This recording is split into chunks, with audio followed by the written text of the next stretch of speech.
मी आई आहे हे कधी कधी मी विसरून जाते, कारण की कसं असतं ना, कोणी डिस्टर्ब केलेलं मला अजिबात आवडत नाही. पण आता गणू माझा ना प्रत्येक गोष्टीत मध्ये मध्ये असतो, प्रत्येक म्हणजे छोट्या मोठ्या गोष्टीसुद्धा तो असतोच. आता बघा मी ते भांडी घासत आहे तरी पण तो मला सोडत नाही, तिकडेच येऊन तो माझ्या पायाजवळ लुडबुड करतोय.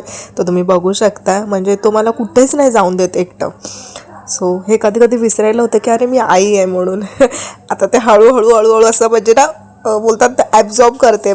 मी माझी बॉडी, माझं माइंड, एव्हरीथिंग ॲब्झॉर्ब करायला लागलेलं आहे आणि मग ती सवय झालेली आहे. सो बघा नाही, ते मी त्याला एवढी सगळी खेळणी काढून दिली पण तो, त्याला मीच पाहिजे.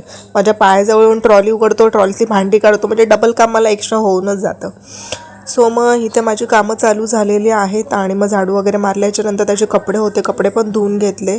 आणि मग आज होता गुरुवार, सो आम्ही गेलेलो. आणि आज संकष्टी चतुर्थीसुद्धा आहे, पण आता जवळपास माझ्या घराच्या जवळपास बाप्पाचं मंदिर नाही आहे, ते थोडं लांब पडतं. आणि गणूला घेऊन जायचं म्हटल्याच्यानंतर मग म्हटलं नकोच. आणि आज गुरुवारसुद्धा आहे, स्वामींच्या मठामध्ये आपण जाऊन येऊया.